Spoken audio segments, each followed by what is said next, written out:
Kas šajos 3 gados no iecerētā ir izdevies, kas varbūt ir plānots vēl turpmāk? Izdevies ir izdzīvot šajos 3 gados. Ieplānos nekas tāds speciāls nav. Visu plānos, lai tā bāze dzīvot, lai tie bērni un jaunieši un vispārējie veči, lai spēlē hokeju. Nekas jau tāds speciāls. Kaut ko plānot mūsdienās ir grūti, tā kā atliek godīgi jau tāds vairāk cerības uz jauku nākotni un uz to, ka hala dzīvos un gala eksistēs un gala attīstīsies. Un, kā mēs redzam, 3 gadi jau esam noturējušies, tad tie pirmie 3 parasti saka tie grūtākie. Tā kā es domāju, viss būs labi. Kā vispār hokeju Ozolniekos redzat nākotni turpmāk un kā tā attīstība varbūt tās? Nākotni kaut vai šodien apskatāmies uz laukumu, bija 100% Ozolnieku sastāvs, teiksim, lai vai kā pretiniekiem bija diezgan labi hokejisti. Es tur atpazinu diezgan daudz tos, kas ir gadus 15 apakaļ bijuši kaut kur tuvu pie Latvijas izlases. Pa Mārtiņu Cipulu vispār nerunāsim, teiksim, ja, protams, mums bija Miķels, bet jebkurā gadījumā par to nākotni tā, ka visa nākotne jau ir bērnos. Ja, un šobrīd spēcīgāka skola ir Jelgavā, kur trenēties hokeju, ir vairāk tradīciju un vairāk, teiksim, daudz vairāk treneru. Mums ir daudz spēcīgāka atkal šī aizlidošanas skola, kur ir, teiksim, ar ļoti lielu iespēju praktizēties pat pie pasaules un olimpiskiem čempioniem, jo visu vasaru šeit būs treniņu nometni šādi, teiksim, Aleksandra Žulina pavadībā, teiksim, ja, kas aizlidotāju pasaulē komentārus neprasa. Tā kā visiem ir visas iespējas, un es domāju, ka ledus šeit tiek uzskatīts par viskvalitīvāko Latvijā vismaz. Un bāze, man liekas, ir jauka, atliek tikai pašiem vēlēties un gribēt. Un kādreiz mums bērnībā nebija kur, šobrīd visiem ir kur, tā kā atliek tikai to izmantot. Ko varbūt tās ieteikt citām līdzīgām hallēm, kas varētu mācīties no šī veiksmīgā stāsta? Katrai hallei ir savs stāsts, un es domāju, ka katra halle ir savā veidā veiksmīga, tā kā ko mēs tur daudz mācīsim. Katrs dzīvo vairāk mazāk tomēr savu dzīvi, ja, un es teiktu tikai noturēties, izdzīvot, jo ja nebūs halles, hokejs Latvijā nebūs, tas ir pilnīgi skaidrs, jo ja nebūs kur praktizēties uz ziemā aizsalušiem dīķiem, mēs hokejs neizaudzināsim. Tā kā es vairāk nevis, teiksim, kaut ko ieteikt, bet es novēlētu, teiksim, visiem cīnīties, kooperēties un mēģināt kaut ko darīt kopā, lai mūs sadzirdētu arī viens otrs no mīkstos krēslos sēdošajiem, ka mēs izdzīvojam pārsvarā tikai no vecāku ziedojumiem. Mums nav nekāda subsīdija, Eiropas nauda un citu, un tad redziet, mēs eksistējam un mēs esam. Lielas paldies un līdz nākamajai jubilejai. Paldies, tiekamies uz ledus. Paldies.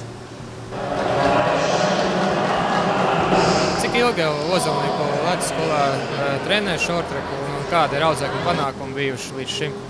Tātad ar šortreku Ozolniekos nodarbojamies kopš 2010. gada janvāra, tas ir pusotrs gads ir pagājis. Un pašreiz mūsu augstākais sasniegums ir dalība Danubīga kausā, kas ir Eiropas kausa priekš jauniešiem. Un augstākā vieta mums bija 5. ko izcīnīja Reinis Bērziņš, bet mērķi puišiem ir diezgan augsti. Tā kā es domāju, ka nākotnes plāni ir tādi, ka turpināsim trenēties cītīgi un gaidīsim, kad paliksim jau nopietnāk, pieaugušāk un tos rezultātus. Kādas vispār perspektīvas jauniem šortrekistiem? Šortrekā jau ir tā, ka visu var panākt ar centību. Bieži vien pat netik talantīgi sportisti var uzvarēt, jo vienkārši liela centība un treneris prot pareizi sagatavot. Kā vispār šim sporta veidam nākotne Latvijā? Viņš varbūt nav jau noteikti tik populārs kā hokejs. Es ceru, ka es arī būšu viens no tiem instrumentiem, kas palīdzēs šo sporta veidu popularizēt, un es ar savu darbu un atdevi šim sporta veidam, es ceru, ka arī varēs viņš kļūt populārāks. Kā hokejs viņš droši vien nekad nebūs, bet populārs viņš varētu kļūt daudz populārāks. Paldies un veiksim turpmāk darba. Paldies. Cik ilgi jau trenējies šortrekā? Gadu un apmēram 2 mēnešus. Es esmu bijis tikai vienā sacensībām Čehijā un tur dabūju 10. vietu Eiropas sacensībās. Kādiem citiem sporta veidiem nodarbojies? Pašlaik nē, kādreiz ar basketbolu nodarbojos. Un tad šortreks paliks tā kā pamatdisciplīna vai vēl kaut ko mēģinās? Es domāju, ka jā, ka paliks, jo drausmīgi patīk šortreks. Kā par Evitu, kā par treneri, kas sakāms? Evita ļoti labi trenē. Un dažreiz, kad vajag, tad viņa arī uzbļauj, pasaka kāds skarbāku vārdu, bet tas jau tā.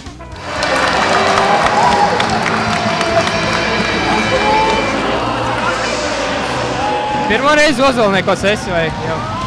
Nē, šis jau kļūst par ikgadēju pasākumu, tā kā ne pirmo reizi Ozolniekos un arī ne pirmo reizi uz šitā ledus. Respektīvi, šo jubileju jau būs tagad jau viss 3. reize, vai? Jā, 3. reizi mēs spēlējam, vai pat jau 4. reizi spēlējam, tā kā gaidām ar nepacietīgi. Kā vērtēt šo iespēju, ka sezonas beigās var atkal visi, kā saka, satikties, visi cīņu biedri, vecie un bijušie? Es atbalstu, jā, tādas idejas, un tā jau ir, it kā sezonas laikā tu viens no otra nogursti, bet tad tā pāris dienas viss kaut kur izbrauc, atpūšās, un tad jau atkal meklē kaut kādus pasākums, kur atkal savākties. Ko novēl vietējiem ozolnieku entuziastiem hokejā un citiem varbūt? Lai viņiem tas entuziasms nenoplok un lai mums katru gadu būtu, kur atgriezties un spēlēt šādu spēli. Paldies, Veiki! Jā, paldies! Kurš šis jau jums 3. gads, kad šajā draudzības spēlē? Kā šogad vērtēt, cik abas komandas izskatās, ka šogad tagad 1. gadu tiks īsts tāds? Ko tā sastāv? Principā jāsaka, jau tā ideja jau ir vairāk savākties kopā un pēc iespējas spēlētājs, jo visiem spēlētājiem ir atvaļinājums un šitādā brīdī nav viegli sarunāt, jo kas kurš atpūšās. Bet visi puiši iedeva piekrišanu, tie, kas ir Rīgā, un ir patīkami būt kopā un uzspēlēt, vienkārši atpūsties priekš skatītājiem hokeju. Es domāju, ka vispār šis pasākums jāvērtē ar pozitīvu zīmi, jo es domāju, te nav svarīgi ne rezultāts, ne tā vārtu, bet, protams, tā ir tā attieksme pret to hokeju, un kad grib priekš skatītājiem puikas atbrauc uzspēlē, es domāju, tas ir galvenais. Kas varbūt Ozolka hallē tāds īpašs auras ziņā atšķirībā no citām? Es domāju, ka jāsaka godīgi, kad lēnā garā ar katru gadu mēs redzam, ka tribīnes piepildās, un principā šodien jau var teikt, ka viņas ir gandrīz vai pilnas. Jo es domāju, ka tas ir galvenais. Mēs esam dabūjuši skatītājus un dabūjām priekš viņiem kaut kādu prieku. Varbūt novēlējums skatītājiem, ozolnieku iedzīvotājiem hallē. Tikai atbalstīt hokeju, un mēs centīsimies viņus, kā saka, izklaidēt. Paldies!